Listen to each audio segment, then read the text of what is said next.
দেশের সর্বোচ্চ মেধাবী শিক্ষার্থীরাই বিশ্ববিদ্যালয়গুলোতে পড়েন, আর তারাই তাদের একটা অংশ বিসিএস দেয় বা বিসিএস ক্যাডার হয়।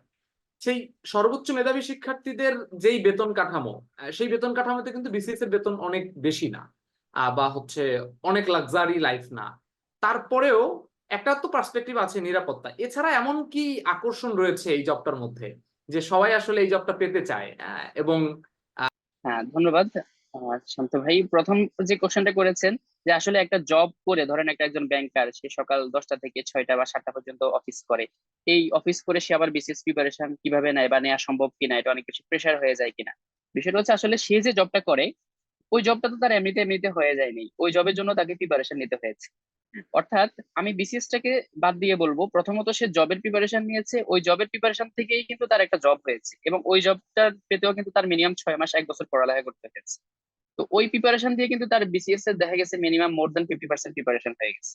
তখন সে হয়তো বা পাশাপাশি হচ্ছে আপনার বিসিএস এর প্রিপারেশনটা নিয়েছে। আরেকটা বিষয় বলি, সেটা হচ্ছে ধরেন বিসিএস কেউ প্রিলিমিনারি পরীক্ষা ওভারকাম করে ফেললো, এরপর রিটেন পরীক্ষাও অ্যাটেন্ড করে ফেললো, কিন্তু এখনো রেজাল্ট হয় না, রিটেন পরীক্ষার রেজাল্ট হতেই 1 বছর সময় লেগে যায়।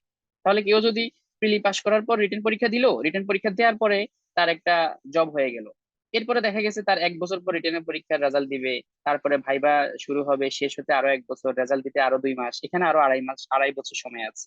দেখা গেছে তার বেশিরভাগই ওই জব হোল্ডারের চাকরির মেয়াদকাল হচ্ছে আপনার 2 থেকে 2.5 বছর, অর্থাৎ বিসিএস রিটেন প্রিপারেশন কমপ্লিট করার পরে হয়তো কোনো জবে জয়েন করেছে। আর ব্যতিক্রম তো কিছু সব সময় থাকেই, যারা হচ্ছে একই পাশাপাশি দুইটা জিনিস কন্টিনিউ করছে এবং অনেক স্ট্রাগল করছে। হ্যাঁ, এরকমও আছে। আর এখন বিষয় হচ্ছে আসলে এত স্ট্রাগল কেন করে, বা আরেকটা বিষয় হচ্ছে আরো তো অনেক লাক্সারিয়াস জব বাংলাদেশে আছে, কর্পোরেট জব বা এইসব ব্যাপারগুলো, কিন্তু বিসিএস এর দিকে আসলে খুব বেশি ইন্টারেস্টেড কেন হয় মানুষ? এটার আসলে বিভিন্ন ধরনের কারণ আছে।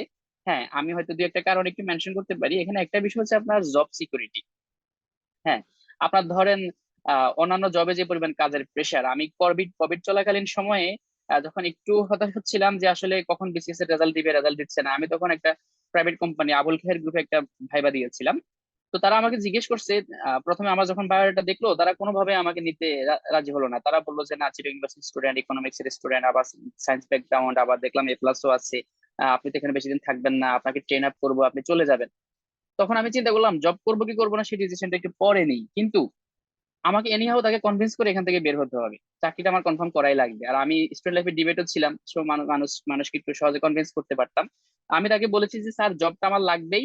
হ্যাঁ, আমি খুবই ইকোনমিক ক্রাইসিসে আছি এবং আমি আপনাকে কমিটমেন্ট দিচ্ছি এই জবে আমি থাকবো, অন্য কোনো জবের দিকে আমি যাব না, তাকে কনভিন্স করছি আমি।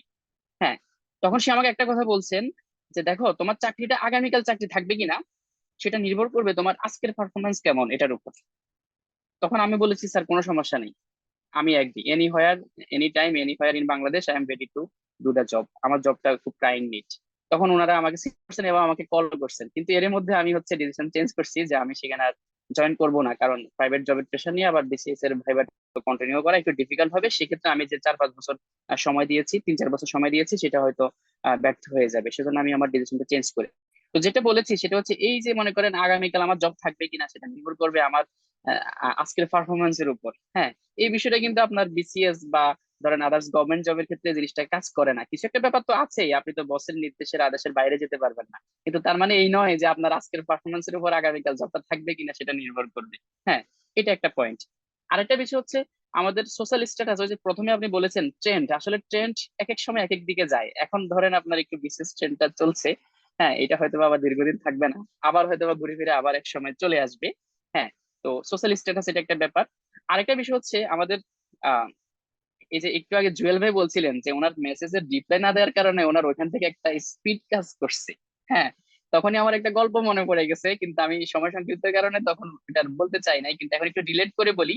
একজন হচ্ছে বিসিএস ভাইবা দিচ্ছেন, তার ফার্স্ট চয়েস হচ্ছে বিসিএস পুলিশ ক্যাডার। তাকে জিজ্ঞেস করা হলো যে কেন তুমি বিসিএস পুলিশ ক্যাডারটা ফার্স্ট চয়েস দিয়েছো? তখন তিনি বললেন যে আমার পরিবার আসলে স্যার অনেক বেশি নির্যাতিত। হ্যাঁ, তখনই ভাইবা বোর্ড থেকে প্রশ্ন করা হয়েছে, তাহলে কি তুমি পুলিশ ক্যাডার হওয়ার পরে সেটার প্রতিশোধ নিবা? এখন তখন এই মুহূর্তে ইনস্ট্যান্ট সে বুঝতে পেরেছে যে আমি যদি প্রতিশোধের কথাই বলি বা আমার প্রতিশোধ স্পৃহা যদি মনের মধ্যে থাকেও, এটা যদি আমি প্রকাশ করে দেই, তাহলে তো আসলে আমাকে আর তারা পুলিশ ক্যাডারের জন্য সিলেক্ট করবে না। হ্যাঁ, কারণ সিভিল সার্ভিসে যাবো, এটার মূল উদ্দেশ্যই হওয়া উচিত জনগণকে সার্ভিস দেওয়া। তখন সে তার বক্তব্যটা একটু ঘুরিয়ে দিয়ে বললো, সবার না আগে স্যার মিথ্যা আমি কথা যদি, বলতে হবে। হ্যাঁ আমি যদি, আসলে তার মনে কি ছিল আমি তো জানি না, হ্যাঁ তখন সে আনসারটা এভাবে দিল যে না স্যার, আমি আমার পুলিশ ক্যাডার উদ্দেশ্য এই নয় যে আমি প্রতিশোধ নেব, আমার পুলিশ ক্যাডার উদ্দেশ্য হচ্ছে আর কারো পরিবার যাতে এভাবে নির্যাতিত না হয় আমি সেটা নিশ্চিত করব। তখন ভাই বাবুর তার প্রতি খুব বেশি প্লিজড হয়েছিল, এবং আহ সম্ভবত তিনি এরপরে পুলিশ ক্যাডারই পেয়েছেন। এটা আমি যখন ভাইবা এক্সপিরিয়েন্স করতেছিলাম আমার নিজের ভাইবার আগে, হ্যাঁ একটা বই থেকে, তখনই আমি এই ঘটনাটা পড়েছিলাম আর কি। তো এই যে বললাম সোশ্যাল স্ট্যাটাস আমাদের দেশে ধরেন একটু জব সিকিউরিটি বা নিজের একটা পাওয়ার, এই ব্যাপারগুলো খুবই ইম্পর্টেন্ট আর কি। হ্যাঁ ধরেন আপনি কে, এটা ধরেন একজন, এটা আসলে আমাদের দেশেই এই সমস্যা, এটা বাইরের রাষ্ট্রে কিন্তু এই সমস্যা না, ওখানে সব নাগরিককে ধরেন সমান সার্ভিস দেওয়া হয়,